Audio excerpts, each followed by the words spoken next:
인천공항에 입국 대란이 터졌습니다. 하루 20만 명이 몰리는 충격적인 사태. CNN이 긴급 뉴스로 다뤘고 전 세계 공항 전문가들이 주목했습니다. 미국 LAX 공항 수석 컨설턴트도 그중 한 명이었죠. 15년 경력에 그는 확신했습니다. 한국이라고 뭐 별거 있겠어? 하지만 인천공항에 도착한 순간 그의 확신은 산산조각 났습니다. 15분 만에 입국이 완료됐고 사람 대신 시스템이 국경을 지키고 있었습니다. 충격은 거기서 끝나지 않았어요. 밤 11시 거리, 자정의 응급실, 초등학교 급식실. 그가 본 한국의 진짜 모습은 상상을 초월했습니다. 도대체 무슨 일이 있었을까요? 전 세계 공항 전문가들이 경악한 한국의 진짜 정체, 지금 시작합니다. 한국 최고라고 댓글을 남겨주세요. 여러분의 구독과 좋아요는 아주 큰 힘이 됩니다. 안녕하세요. 저는 제임스 밀러입니다. 로스앤젤레스 국제공항, 여러분이 LAX라고 부르는 그곳에서 15년째 운영 컨설턴트로 일하고 있죠. 공항 시스템을 분석하고 개선안을 제시하는 게 제 일입니다. 솔직히 말씀드리면 이 일에 자부심이 있었어요. 세계에서 두 번째로 바쁜 공항을 운영하는 전문가니까요. 그런데 요즘 그 자부심이 점점 무너지고 있습니다. 매주 월요일 아침 회의가 악몽이에요. 승객 불만 건수가 또 늘었다는 보고, 입국 심사 대기 시간이 평균 2시간을 넘었다는 데이터, 수화물 분실률이 전년 대비 30% 증가했다는 통계. 숫자들이 저를 조롱하는 것 같아요. 지난주 회의에서 상사가 테이블을 쳤습니다. 제임스, 도대체 뭐가 문제야? 우리가 기술이 없어. 예산이 부족해. 직원이 모자라. 저는 대답할 수가 없었어요. 기술은 있습니다. 최신 장비들이 창고에 쌓여 있죠. 예산도 충분해요. 연방정부에서 수억 달러를 쏟아붓고 있으니까요. 직원도 부족하지 않아요. 오히려 너무 많아서 서로 책임을 떠넘기는 게 문제죠. 그럼 뭐가 문제일까요? 저는 15년 동안 이 질문과 씨름하고 있습니다. 시스템을 고치면 사람이 문제고 사람을 교육하면 시스템이 발목을 잡아요. 마치 구멍 뚫린 양동이에 물을 붓는 기분입니다. 그러던 어느 날 CNN 뉴스를 보다가 한 장면에 시선이 꽂혔어요. 인천공항 입국 대란, 하루 20만 명 몰려 아수라장이라는 헤드라인이었죠. 화면에는 긴 줄을 선 사람들이 보였습니다. 저는 웃었어요. 역시 아시아 공항들도 마찬가지구나. 아무리 순위가 높다고 해도 결국 사람이 많으면 혼란스러운 건 똑같지. 그런데 뉴스를 끝까지 보고 나서 웃음이 멈췄습니다. 리포터가 말하더군요. 놀라운 건 이 혼잡 속에서도 평균 입국 시간이 15분에 불과하다는 겁니다. 15분이요? LAX는 한산할 때도 1시간은 걸리는데요. 저는 인터넷을 뒤지기 시작했어요. 인천공항에 대한 자료들을 찾아봤죠. 국제공항협회 평가 13년 연속 1위, 승객 만족도 98%, 수화물 정확도 99.9%. 숫자들이 비현실적이었습니다. 저는 고개를 저었어요. 과장 아닐까?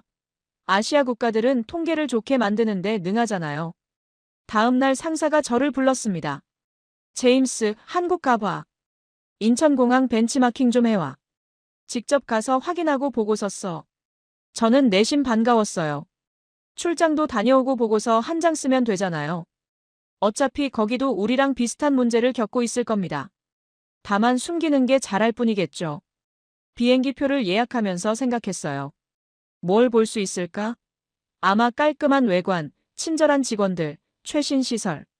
그 정도겠죠. 하지만 속을 들여다보면 결국 같은 문제들이 있을 겁니다. 줄 서는 사람들, 짜증내는 승객들, 지친 직원들. 공항은 다 똑같으니까요. LAX를 출발하는 날 아침이었어요. 체크인 카운터 앞에 이미 100명 넘게 줄을 서 있었습니다. 1시간을 기다려서 수속을 마쳤죠. 보안 검색대에서 또 40분을 썼어요. 게이트에 도착했을 때는 땀범벅이었습니다. 저는 한숨을 쉬었어요. 이게 미국 공항의 현실이니까요. 한국도 크게 다르지 않겠지. 13시간 비행 동안 저는 노트북을 열고 체크리스트를 만들었습니다. 확인할 것들 목록이죠. 입국 심사 절차, 수화물 처리 시간, 동선 설계, 직원 배치. 전문가답게 철저히 분석해서 돌아가야 해요. 그래야 상사를 설득할 수 있으니까요. 인천도 결국 우리랑 똑같은 문제를 안고 있다고 말이죠. 비행기가 한국 영공에 진입했습니다. 기내 안내방송이 흘러나왔어요. 곧 인천국제공항에 착륙하겠습니다. 저는 창밖을 내다봤습니다. 구름 사이로 도시의 불빛들이 보이기 시작했어요. 모르죠. 혹시 제 예상이 틀렸을 수도 있으니까요. 하지만 15년 경력이 말해줍니다. 공항은 다 똑같다고요. 비행기가 활주로에 착륙했습니다. 현지 시각 오후 4시쯤이었어요. 기내방송에서 승무원이 말했죠. 인천국제공항에 오신 것을 환영합니다. 저는 시계를 확인하고 가방을 챙겼습니다. 이제부터가 진짜 시험이에요. 공항의 진짜 모습은 터미널 안에서 드러나니까요. 비행기에서 내려 입국장으로 향하는 복도를 걸었어요. 깔끔하더군요. 바닥은 반짝이고 표지판은 선명했습니다. 하지만 이건 외관일 뿐이죠. LAX도 새로 지은 터미널은 이렇게 깨끗해요. 문제는 시스템이 어떻게 작동하느냐입니다. 입국 심사장이 보이기 시작했어요. 그런데 이상한 느낌이 들었습니다. 사람이 많았어요. CNN 뉴스에서 본 것처럼 정말 많은 사람들이 줄을 서 있었죠. 저는 속으로 생각했어요. 역시 똑같구나. 하루 20만 명이 몰리면 이렇게 될 수밖에 없지. 그런데 줄이 움직이고 있었습니다. 멈춰 있지 않았어요. LAX에서 보는 줄은 정체되어 있거든요. 10분을 기다려도 앞 사람이 한두 명밖에 안 줄어들죠. 그런데 여기서는 달랐어요. 줄이 계속 흘러가고 있었습니다. 저는 제 앞에 몇 명이나 있는지 세어봤어요. 대략 50명쯤 되었습니다. LAX였으면 최소 1시간은 기다려야 하는 인원이죠. 과연 여기서는 얼마나 걸릴까요? 저는 시계를 보기 시작했습니다. 5분이 지났어요. 벌써 20명이 통과했습니다. 10분이 지났을 때 제 차례가 왔어요. 잠깐만요, 10분 만에요? 저는 당황했습니다. 뭔가 잘못된 거 아닐까요?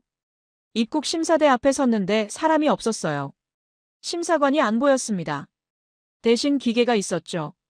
화면에 영어로 안내 문구가 떴어요. 여권을 스캔해 주세요. 저는 시키는 대로 여권을 올렸습니다. 기계가 삐소리를 내며 정보를 읽어드렸어요. 다음 안내가 나왔습니다. 카메라를 바라봐 주세요. 얼굴 인식이었어요. 저는 렌즈를 응시했습니다. 1초, 2초. 화면에 초록색 체크마크가 나타났어요. 입국이 승인되었습니다. 환영합니다, 밀러님. 기계가 제 이름을 알고 있었습니다. 이게 끝이었어요.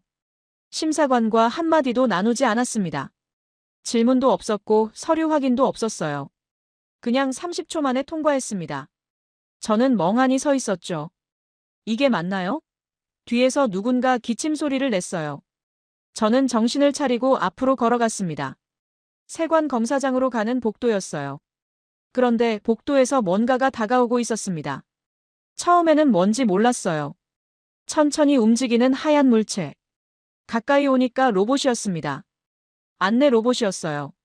로봇이 제 앞에 멈추더니 화면에 제 얼굴이 나타났습니다. 그리고 영어로 말하더군요. 밀러님, 신고할 물품이 없으시면 녹색 통로로 이동해 주세요. 로봇이 제 이름을 알고 있었어요. 아까 입국심사대에서 스캔한 정보가 실시간으로 연동된 거죠. 저는 로봇이 가리키는 방향으로 걸었습니다.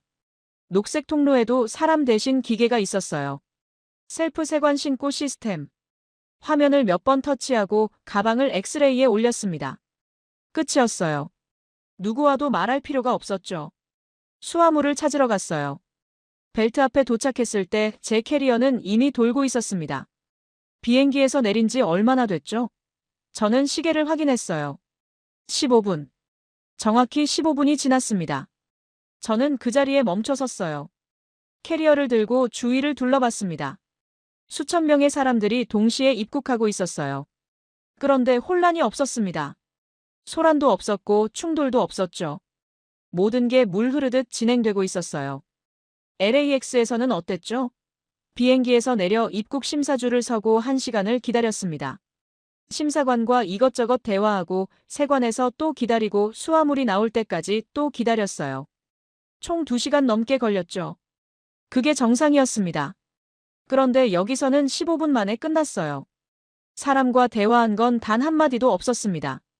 기계가 모든 걸 처리했죠. 그런데 이상하게도 불안하지 않았어요. 오히려 편했습니다. 빠르고 정확하고 명료했어요. 저는 출구로 향하며 생각했습니다. CNN 뉴스가 틀렸구나.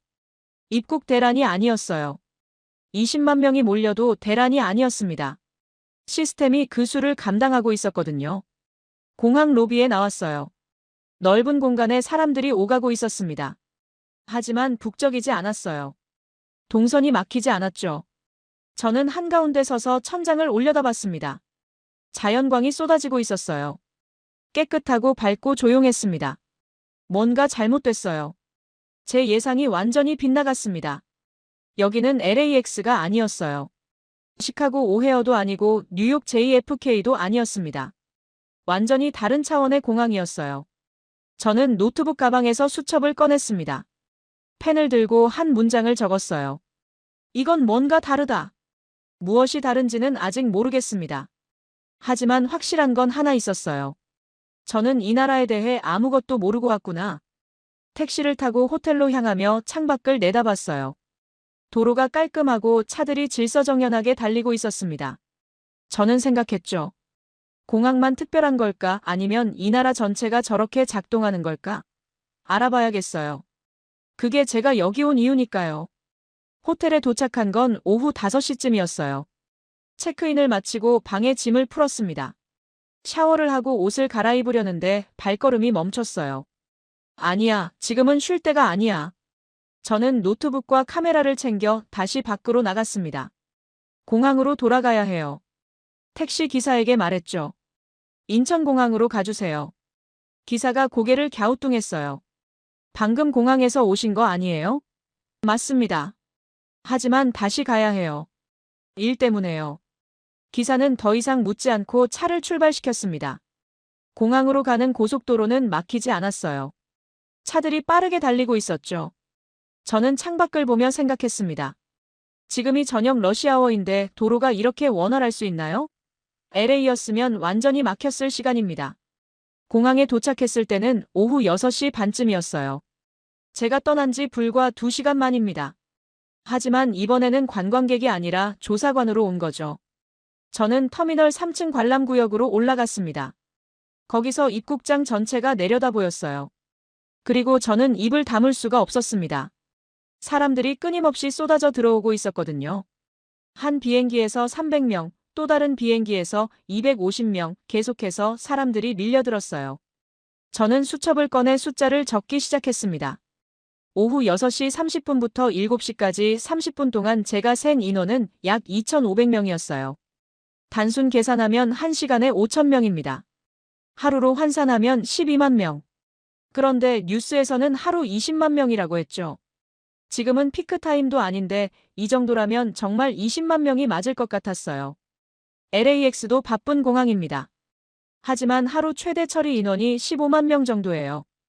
그것도 터미널 9개를 다 합쳐서죠.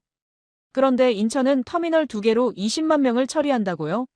말이 안 됩니다. 저는 입국장을 계속 관찰했어요. 사람이 많았습니다. 줄도 길었어요. 그런데 이상한 점이 있었습니다. 혼잡은 있는데 혼란은 없었어요. 사람들이 소리를 지르지 않았고 새치기를 하지 않았죠. 직원들이 뛰어다니지도 않았습니다. 시스템이 멈추지 않고 있었어요. 자동 심사대 50개가 동시에 작동하고 있었고 각 심사대마다 30초에 한 명씩 처리하고 있었습니다. 계산해보니 분당 100명, 시간당 6,000명이었어요. 그리고 유인 심사대도 20개가 운영되고 있었죠. 저는 2시간 동안 그 자리에 서서 지켜봤습니다. 오후 6시 30분부터 8시 30분까지. 제가 추산한 입국 인원은 약 1만 2천 명이었어요. 그런데 시스템은 한 번도 멈추지 않았습니다. 속도가 느려지지도 않았어요. 이건 뭔가 잘못됐어요. LAX에서는 3,000명만 몰려도 시스템이 과부하에 걸립니다. 심사대가 멈추고 직원들이 당황하고 승객들이 불평하기 시작하죠. 그런데 여기서는 1만 명이 넘게 들어왔는데도 아무 일이 없었어요. 저는 1층으로 내려가 공항 직원을 찾았습니다. 영어 배지를 단 젊은 여성 직원이 안내 데스크에 앉아 있었어요. 저는 다가가서 명함을 내밀었습니다. 안녕하세요. 저는 미국 LAX에서 온 컨설턴트입니다. 혹시 공항 운영팀과 인터뷰가 가능할까요? 직원이 명함을 받아들고 잠시 생각하더니 전화기를 들었어요. 어디론가 전화를 걸어 한국어로 대화를 나눴습니다. 그리고 저를 보며 말했죠. 잠시만 기다려주세요. 담당자가 곧 내려올 거예요. 10분 후 30대 후반으로 보이는 남성이 나타났습니다. 정장을 입고 있었어요. 김철수 과장입니다. 무엇을 도와드릴까요? 그의 영어는 유창했습니다. 저는 솔직하게 말했어요. 저는 미국 공항 시스템을 개선하려고 여기 왔습니다. 인천공항이 어떻게 이렇게 많은 사람을 처리하는지 배우고 싶어요. 혹시 운영 비결을 알려주실 수 있나요? 김 과장이 미소를 지었어요. 비결이요? 특별한 건 없습니다. 저는 당황했습니다. 특별한 게 없다고요? 하루 20만 명을 처리하는데요. 그가 어깨를 으쓱했어요. 그냥 설계된 대로 작동할 뿐이에요. 설계된 대로. 저는 그 말을 곱씹었습니다. 무슨 뜻입니까? 어떻게 설계되었는데요? 김 과장이 설명하기 시작했어요. 저희는 동선을 최적화했습니다. 병목 지점을 없앴고 자동화를 최대한 활용했죠. 그리고 실시간 모니터링으로 문제를 예측해서 미리 대응해요. 그게 다입니까? 김 과장이 고개를 끄덕였어요. 네, 그게 다예요. 저는 믿을 수가 없었습니다. LAX도 똑같은 것들을 시도했거든요. 동선 최적화, 자동화, 모니터링. 다 해봤어요. 그런데 왜 안 되는 걸까요? 저는 다시 물었습니다. 직원 교육은 어떻게 하나요? 김 과장이 대답했어요. 표준 매뉴얼이 있습니다. 모든 직원이 같은 교육을 받아요. 시스템 장애가 생기면요. 백업 시스템이 자동으로 작동합니다. 승객 불만은요? 거의 없습니다. 시스템이 빠르니까요. 저는 점점 혼란스러워졌어요. 대답은 다 평범합니다. 특별한 게 하나도 없어요. 매뉴얼, 교육, 백업 시스템. 미국 공항도 다 있는 것들이죠. 그럼 대체 뭐가 다른 걸까요? 김 과장에게 마지막 질문을 했습니다. 솔직히 말씀해 주세요. 진짜 비결이 뭡니까? 그가 잠시 생각하더니 대답했어요. 글쎄요, 아마도 멈추면 안 된다는 생각? 저희는 시스템이 멈추는 걸 상상할 수 없거든요. 멈추면 안 된다. 저는 그 말이 귀에 박혔습니다. 미국에서는 시스템이 자주 멈춰요. 그게 당연하죠. 기계가 고장나고 사람이 실수하고 예상치 못한 일이 생기니까요. 그런데 한국에서는 멈추는 걸 상상할 수 없다고요? 저는 김 과장에게 감사 인사를 하고 호텔로 돌아왔습니다. 밤 10시가 넘어 있었어요. 방에 들어와 노트북을 열고 오늘 본 것들을 정리하기 시작했습니다. 숫자, 관찰, 인터뷰 내용. 모든 걸 적었어요. 그리고 마지막에 한 문장을 추가했습니다. 설계가 다른 게 아니라 마인드가 다르다. 기술의 차이가 아니에요.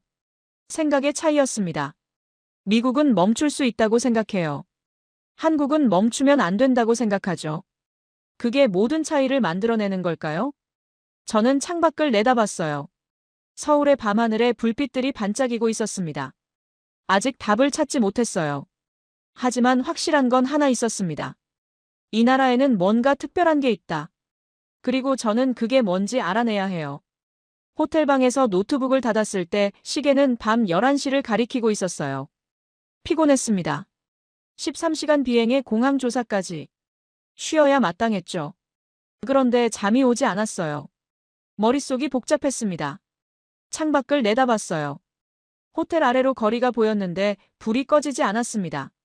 가게들의 조명이 환하게 켜져 있었고 사람들이 오가고 있었어요.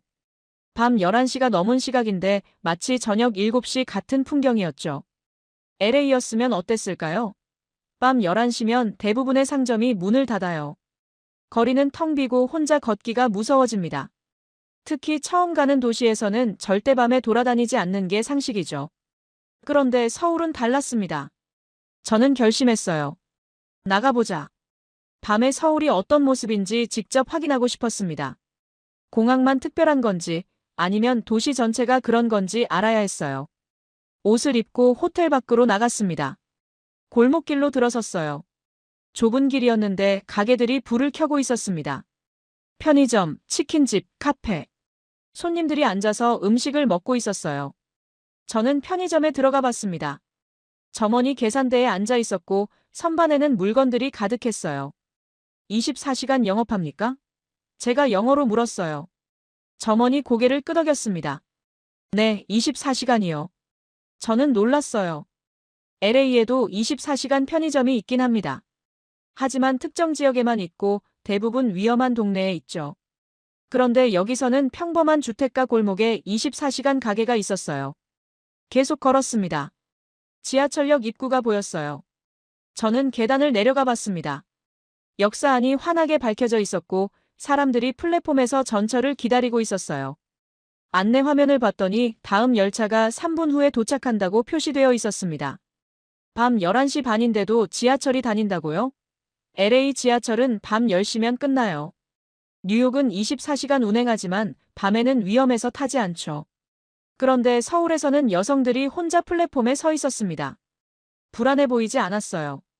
역에서 나와 다시 골목을 걸었어요. 약국 간판이 눈에 띄었습니다. 혹시나 싶어 문을 밀었더니 열렸어요. 약사가 카운터에 앉아 있었습니다. 영업 중이었어요. 밤 11시 40분에 약국이 문을 열고 있다니요. LA에서 밤에 약이 필요하면 어떻게 해야 하는지 아세요?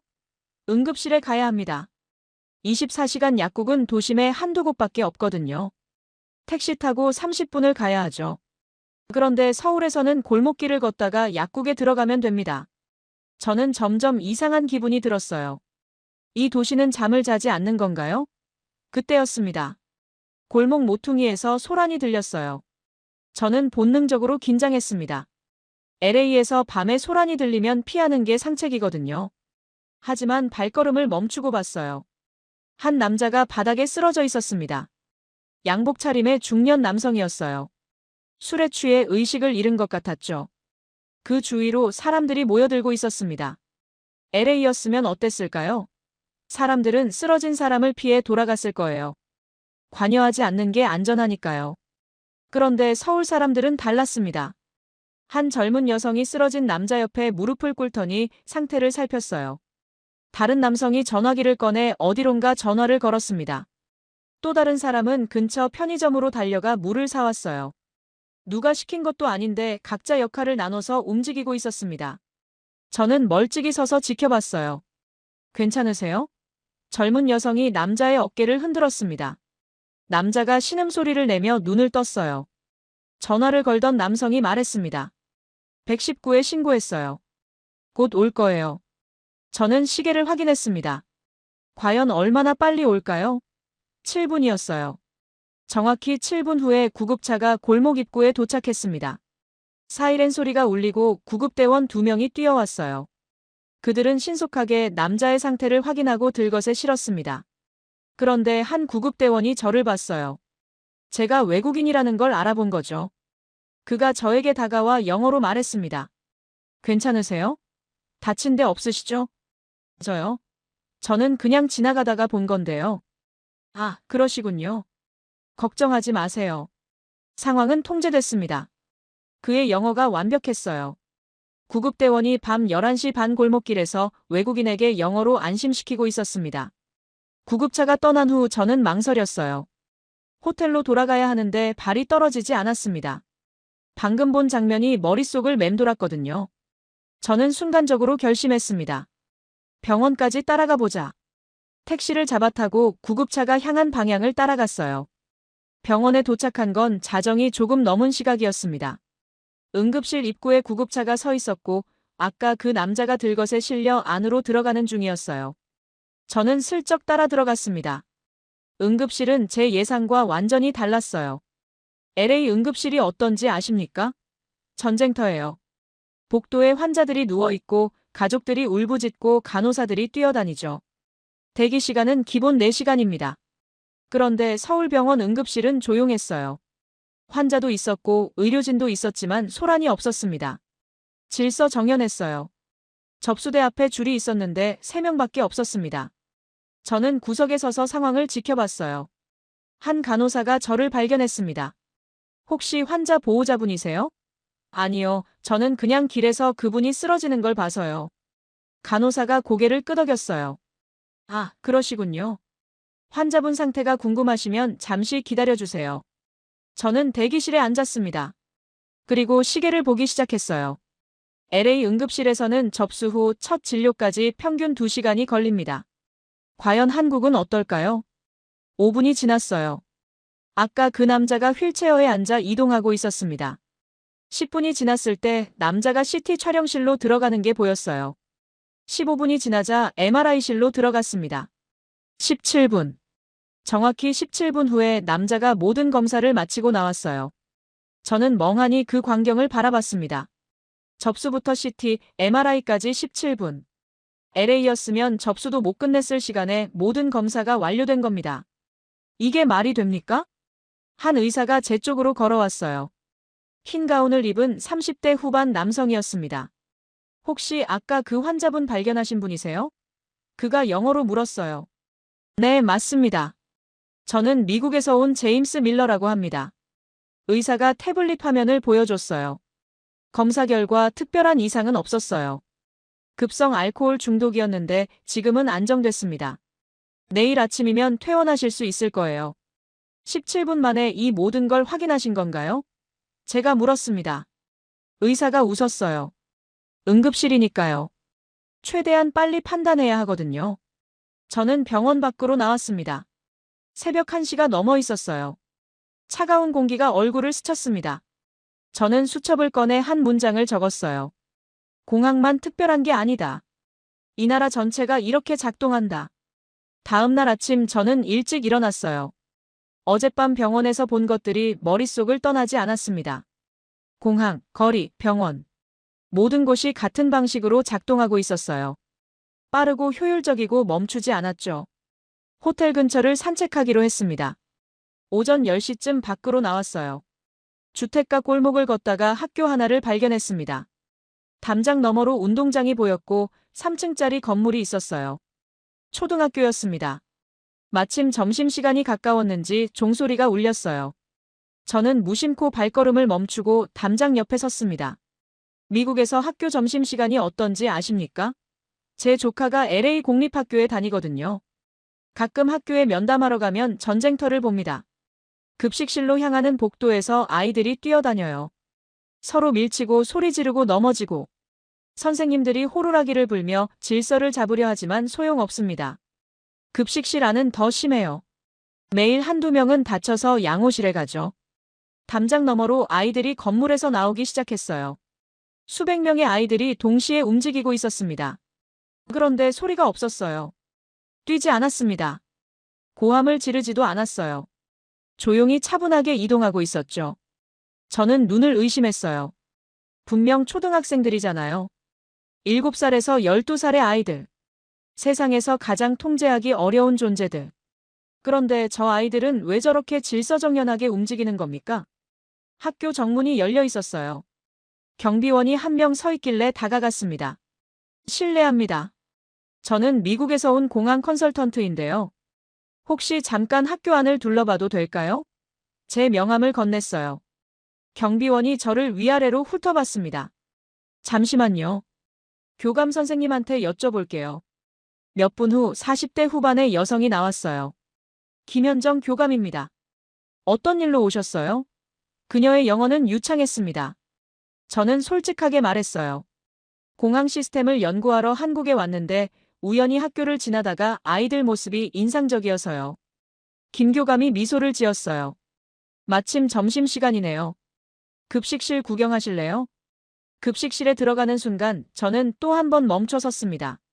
400명은 넘어 보이는 아이들이 한 공간에 있었어요. 그런데 시끄럽지 않았습니다. 대화 소리는 있었지만 소음이 아니었어요. 누구도 소리를 지르지 않았고 뛰어다니지 않았습니다. 배식대를 봤어요. 아이들이 한 줄로 서 있었습니다. 앞사람과 뒷사람 사이에 적당한 간격을 유지하면서요. 새치기하는 아이가 한 명도 없었어요. 배식대 앞에서 아이들이 식판을 받고 급식 아주머니가 음식을 담아줬습니다. 아이들이 고개를 숙여 인사했어요. 감사합니다. 맛있게 먹겠습니다. 모든 아이가 인사를 하고 있었습니다. 저는 김 교감에게 물었어요. 저 아이들 특별히 훈련받은 건가요? 김 교감이 고개를 갸우뚱했어요. 훈련이요? 무슨 훈련을 말씀하시는 거예요? 줄 서는 것, 조용히 하는 것, 인사하는 것. 저렇게 질서정연하게 움직이려면 특별한 교육이 필요하지 않나요? 김교감이 웃었습니다. 특별한 건 없어요. 그냥 입학할 때부터 자연스럽게 배우는 거죠. 선배들이 하는 걸 보고 따라하고 선생님들이 가끔 알려주고. 그게 다예요. 저는 믿을 수가 없었어요. LA에서는 초등학교 입학 첫날부터 일주일 동안 급식실 예절 교육을 합니다.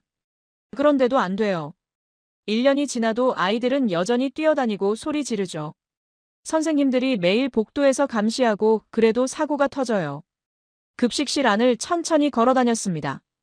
밥을 다 먹은 아이가 일어났어요. 식판을 들고 반납대로 향했습니다.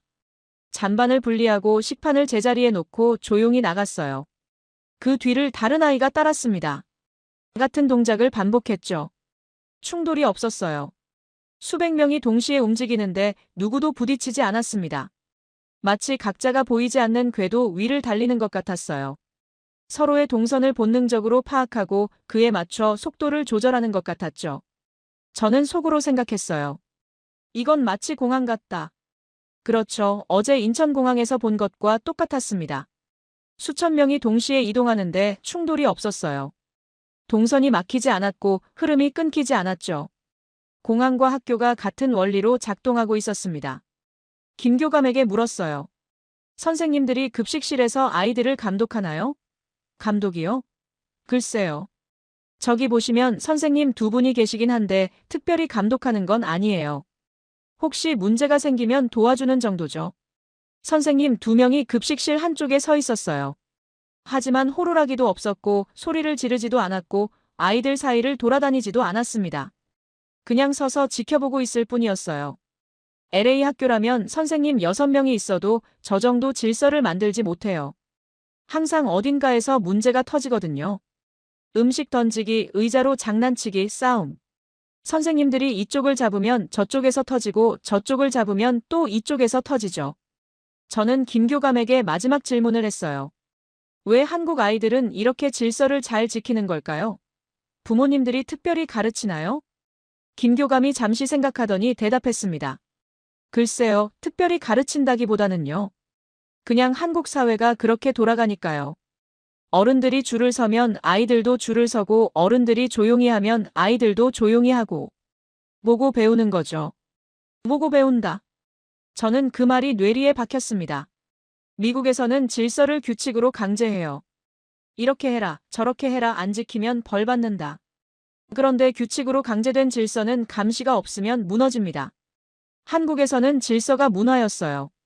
아이들은 규칙을 배운 게 아니라 질서 있는 환경에서 자랐습니다. 공항에서, 지하철에서, 병원에서 질서 있게 행동하는 어른들을 보고 자랐어요. 그래서 자연스럽게 그렇게 행동하는 거죠. 저는 학교를 나서며 생각했습니다. 이제 알겠어요. 인천공항이 왜 그렇게 효율적인지, 병원이 왜 그렇게 빠른지, 거리가 왜 그렇게 안전한지. 답은 여기 있었어요. 급식실에서 조용히 줄 서는 아이들. 그 작은 모습 속에 모든 비밀이 숨어 있었습니다. 한국의 힘은 기술이 아니었어요. 시스템도 아니었어요. 문화였습니다. 어릴 때부터 집단 속에서 자신의 역할을 이해하고 타인을 배려하면서 목표를 달성하는 법을 배우는 문화. 그게 자라서 사회 전체의 효율성이 되는 거였어요. 저는 수첩에 한 문장을 적었습니다. 이건 복사할 수 없다. 미국이 인천공항의 기술을 베껴도 소용없어요. 자동 심사대를 설치하고 안내 로봇을 배치해도 한국처럼 되지 않을 겁니다. 왜냐하면 이건 기술의 문제가 아니라 문화의 문제니까요. 학교를 나온 후 저는 반도체 공장 취재를 마쳤습니다. 공장 자체도 인상적이었어요. 먼지 하나 없는 클린룸, 로봇팔이 나노미터 단위로 움직이는 생산 라인. 24시간 쉬지 않고 돌아가는 시스템. 하지만 솔직히 말씀드리면 제 머릿속은 여전히 다른 생각으로 가득 차 있었습니다. 공항, 병원, 학교. 제가 본 것들의 공통점이 뭘까요? 모든 게 빨랐어요. 효율적이었고 멈추지 않았죠. 하지만 그게 전부일까요? 단순히 한국 사람들이 부지런해서, 경쟁이 치열해서 그런 걸까요? 그런 흔한 설명으로는 뭔가 부족했습니다. 저녁에 공장 홍보 담당자가 식사에 초대했어요. 반도체 업계 관계자 몇 명이 함께 한다고 했죠. 저는 기꺼이 응했습니다. 현지인들과의 대화에서 얻는 정보가 공식 취재보다 훨씬 값지거든요. 식당은 서울 외곽의 한정식집이었습니다. 테이블에 6명 정도가 모여 있었어요. 반도체 회사 임원, 부품 공급업체 대표, 정부 출연 연구소 연구원. 그리고 한 명이 더 있었습니다. 박성민 상무라고 소개했어요. 대한물류공단 소속이라고 했습니다. 물류 전문가가 반도체 업계 모임에 왜 왔을까 싶었는데 알고 보니 반도체 공급망 연구를 하고 있다더군요. 요즘 전 세계적으로 공급망 문제가 이슈잖아요. 그래서 물류 전문가의 시각이 필요하다고 했습니다. 식사가 진행되면서 대화가 이어졌어요. 저는 반도체 산업에 대한 질문을 몇 개 던졌고 그들은 친절하게 대답해줬습니다. 그러다가 화제가 한국 산업의 경쟁력으로 넘어갔어요. 한 임원이 말했습니다. 밀러 씨, 한국 반도체가 왜 강한지 아십니까? 저는 솔직하게 대답했어요. 속도 아닙니까? 한국 기업들은 의사결정이 빠르고 실행도 빠르다고 들었습니다. 임원이 고개를 끄덕였어요. 맞습니다. 속도가 중요하죠. 하지만 그게 전부는 아닙니다. 그때 박성민 상무가 끼어들었습니다. 속도라. 외국인들이 한국을 볼 때 가장 많이 하는 오해가 그겁니다. 저는 그의 말에 귀가 솔깃해졌어요. 오해라고요? 무슨 뜻입니까? 박 상무가 술잔을 내려놓고 저를 바라봤습니다. 외국인들은 한국이 빠른 이유를 경쟁 때문이라고 생각합니다. 한국 사람들이 서로 이기려고 달리니까 빠른 거라고요. 틀린 말은 아니에요. 하지만 그게 본질은 아닙니다. 그럼 본질은 뭡니까? 제가 물었습니다. 박 상무가 잠시 생각하더니 말했어요. 공포입니다. 공포. 저는 그 단어에 움찔했습니다. 경쟁이 아니라 공포라니. 무슨 뜻일까요? 무슨 공포를 말씀하시는 건가요? 박 상무가 천천히 설명하기 시작했습니다. 밀러 씨, 한국이 어떤 나라인지 아십니까? 70년 전에 전쟁을 겪었어요. 3년 동안 온 나라가 폐허가 됐죠. 그리고 지금도 휴전 상태입니다. 북한과의 전쟁이 법적으로 끝나지 않았어요. 우리는 언제든 다시 전쟁이 날 수 있는 나라에서 살고 있습니다. 저는 고개를 끄덕였어요. 한국 전쟁에 대해서는 알고 있었습니다. 하지만 그게 현대 한국의 시스템과 무슨 관련이 있는지는 이해가 안 됐어요. 전쟁이 경제 시스템과 무슨 관계가 있습니까? 박 상무가 미소를 지었습니다. 직접적인 관계가 있습니다. 아주 직접적인요. 그가 이야기를 이어갔어요. 한국 군대에 PX라는 게 있습니다. 아시죠? 군인들이 물건을 사는 매점이에요. 그런데 한국군 PX는 좀 특별합니다. 전시에도 물자가 끊기지 않게 설계되어 있거든요. 전시에도요? 그게 가능합니까? 제가 물었습니다. 가능하게 만들었습니다. 박 상무가 대답했어요. 한국 전쟁 때 물자 부족으로 얼마나 고생했는지 아세요? 총알이 없어서 싸우지 못하고, 약이 없어서 부상병이 죽어가고 식량이 없어서 굶어야 했습니다. 그 기억이 군대에 남아 있어요. 그래서 한국군은 물류 시스템에 집착합니다. 어떤 상황에서도 공급이 끊기면 안 된다. 그게 철칙이에요. 저는 흥미로워졌습니다. 구체적으로 어떻게 설계되어 있습니까? 박 상무가 손가락을 꼽으며 설명했어요. 첫째, 중복 경로입니다. 물자가 이동하는 길이 하나가 아니에요. 메인 루트가 막히면 대체 루트가 있고 그것도 막히면 또 다른 루트가 있습니다. 둘째, 분산 저장이에요. 물자를 한 곳에 몰아두지 않습니다. 전국에 분산시켜 놓아요. 한 곳이 폭격당해도 다른 곳에서 공급할 수 있게요. 셋째, 실시간 모니터링입니다. 어디에 뭐가 얼마나 있는지를 실시간으로 파악해요. 부족해지기 전에 보충하는 거죠. 저는 고개를 끄덕였습니다. 군사 물류로서는 이해가 됐어요. 하지만 여전히 의문이 있었습니다. 그건 군대 얘기 아닙니까? 민간 사회와 무슨 관계가 있죠? 박 상무가 테이블에 몸을 기댔어요. 여기가 중요한 부분입니다. 한국에서는 군대 갔다 온 남자들이 사회 곳곳에 있거든요. 징병제니까요. 기업 임원, 공무원, 의사, 엔지니어. 다들 군대에서 이 시스템을 경험한 사람들이에요. 그 논리가 자연스럽게 민간으로 넘어온 겁니다. 저는 그 순간 뭔가 연결되는 느낌을 받았습니다. 잠깐만요. 그러니까 한국의 민간 시스템이 군사 물류 논리로 설계됐다는 겁니까? 정확합니다. 박상무가 고개를 끄덕였어요. 한국 편의점이 왜 24시간 운영되는지 아세요? 물류 시스템 때문이에요. 전국 어디서든 6시간 안에 상품을 보충할 수 있거든요. 한국 병원이 왜 그렇게 빠른지 아세요? 의약품과 장비 공급망이 군사 수준으로 관리되기 때문이에요. 한국공항이 왜 그렇게 효율적인지 아세요? 인력과 장비 배치가 군사작전처럼 계획되기 때문이에요. 저는 충격을 받았습니다. 지난 며칠간 제가 경험한 것들이 새롭게 해석되기 시작했어요. 공항에서 15분 만에 입국 완료. 밤 11시에 7분 만에 도착한 구급차. 자정에 17분 만에 끝난 CT와 MRI. 점심시간에 400명이 충돌 없이 급식을 받는 학교. 그 모든 게 속도 때문이 아니었어요. 공급이 끊기지 않게 하려는 집착 때문이었습니다.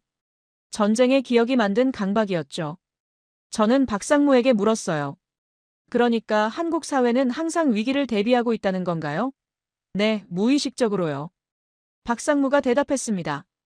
한국 사람들은 대부분 인식하지 못합니다. 그냥 당연하다고 생각하거든요.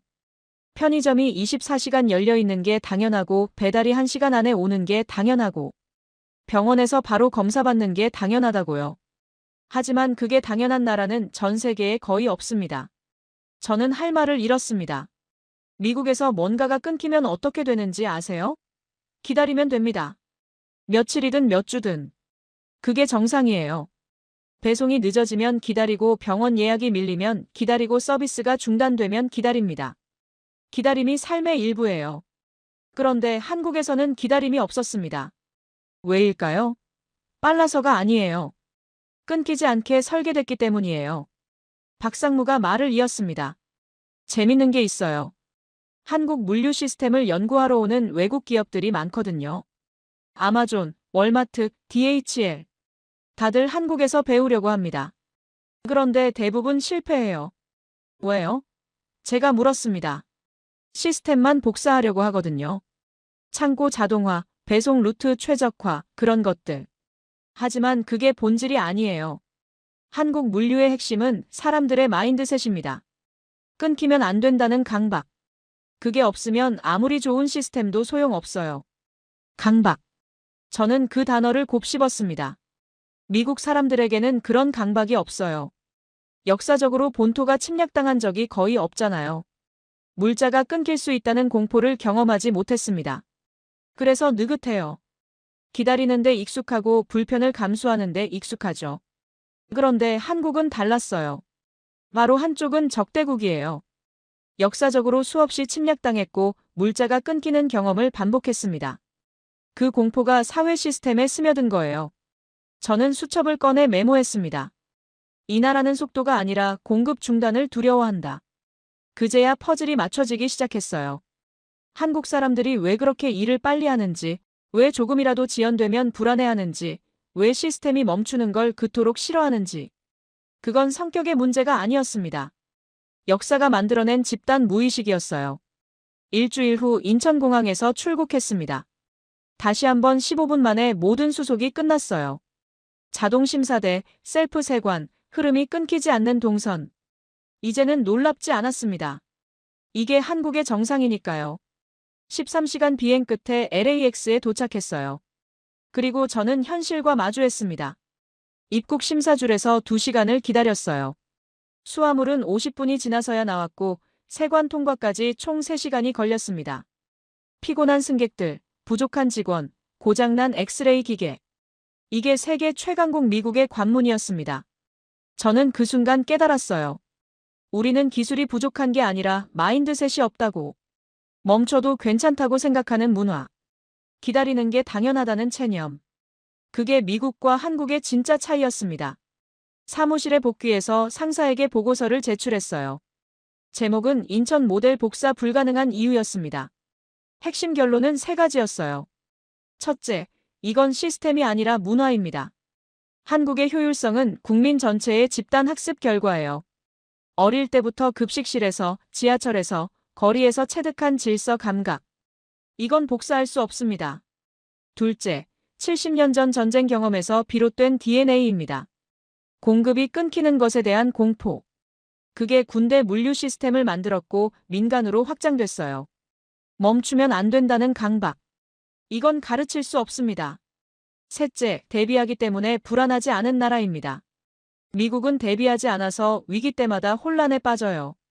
한국은 이미 모든 상황에 대비가 되어 있어서 평화롭게 살 수 있죠. 상사가 물었어요. 그럼 우리가 배울 건 없다는 거야? 저는 대답했습니다. 기술을 모방할 게 아니라 철학을 바꿔야 합니다. 시스템이 멈추는 걸 당연하게 여기는 문화부터 바꿔야 해요. 그게 안 되면 아무리 좋은 장비를 들여와도 소용없습니다. 보고서 마지막 문장은 이렇게 썼어요. 대한민국은 제가 본 가장 무서운 나라였습니다. 왜냐하면 아직도 성장 중이니까요. 지금도 빠른데 더 빨라지고 있고 지금도 효율적인데 더 효율적이 되고 있습니다. 이 나라의 끝이 어디인지 아무도 모릅니다. 그날 밤 저는 집에 돌아와 창밖을 내다봤어요. LA의 어두운 밤하늘. 듬성듬성 켜진 가로등. 문 닫은 상점들. 그리고 떠올렸습니다. 서울의 밤을. 나처럼 밝았던 거리를. 밤 12시에도 멈추지 않던 도시를. 저는 이제 압니다. 한국을 모르고 세상을 안다고 말하지 마세요. 저처럼 15년 경력의 전문가도 한국 앞에서는 초보자였으니까요. 인천공항 입국장에서 저는 제가 아무것도 모른다는 걸 깨달았습니다. 그리고 그 깨달음이 저를 바꿨어요. 대한민국. 그 나라는 제가 본 가장 특별한 나라였습니다. 그리고 동시에 가장 무서운 나라였습니다.